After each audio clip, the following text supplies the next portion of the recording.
Shalom, selamat pagi sedang jemaat yang dikasihi Tuhan. Kita akan merenungkan kebenaran firman Tuhan pada pagi ini yang berjudul Cakap menghadapi segala perkara. Diambil dari kitab Filipi 4 ayat 13, demikian bunyi kebenaran firman Tuhan. Segala perkara dapat kutanggung di dalam Dia yang memberi kekuatan kepadaku. Rasul Paulus menulis surat kepada sidang jemaat di Filipi bukanlah seorang yang berbicara tanpa pengalaman.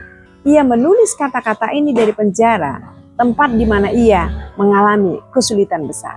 Meskipun dalam kondisi yang sulit, Paulus menyatakan keyakinannya bahwa dalam segala keadaan ia dapat menanggungnya melalui kekuatan yang diberikan oleh Yesus Kristus. Mengapa Paulus cakap menghadapi segala perkara? Karena ia mengandalkan Kristus dalam hidupnya. Segala perkara mencakup semua aspek kehidupan kita, baik yang besar maupun kecil. Dalam setiap aspek kita dipanggil untuk mengandalkan Kristus. Apakah itu dalam pekerjaan, keluarga, pelayanan, atau kehidupan pribadi, kita perlu mengingat bahwa kita tidak dapat melakukannya dengan kekuatan kita sendiri.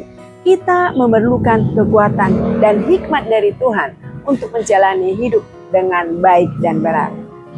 Kemudian Paulus sadar bahwa kekuatannya berasal dari Allah, bukan berasal dari dirinya.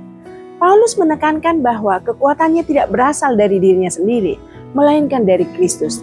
Dalam kelemahan kita, kekuatan Tuhan menjadi sempurna di dalam 2 Korintus 12 ayat 9. Ketika kita merasa tidak sanggup, disitulah Tuhan bekerja dengan lebih nyata.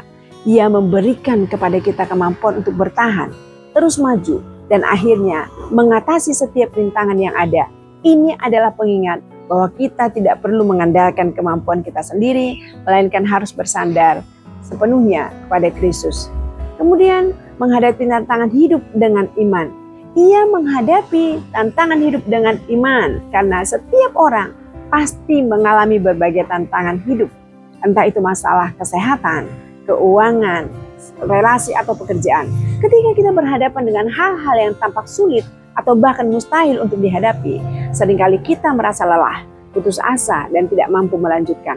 Namun, ayat ini memberikan kita harapan bahwa kita tidak sendirian dalam perjuangan tersebut.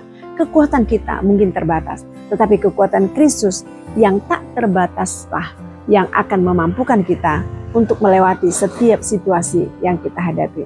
Oleh sebab itu, biarlah kita kuat dan bertahan di dalam menghadapi segala situasi. Karena memang pertolongan kita datangnya dari Yesus Kristus saja.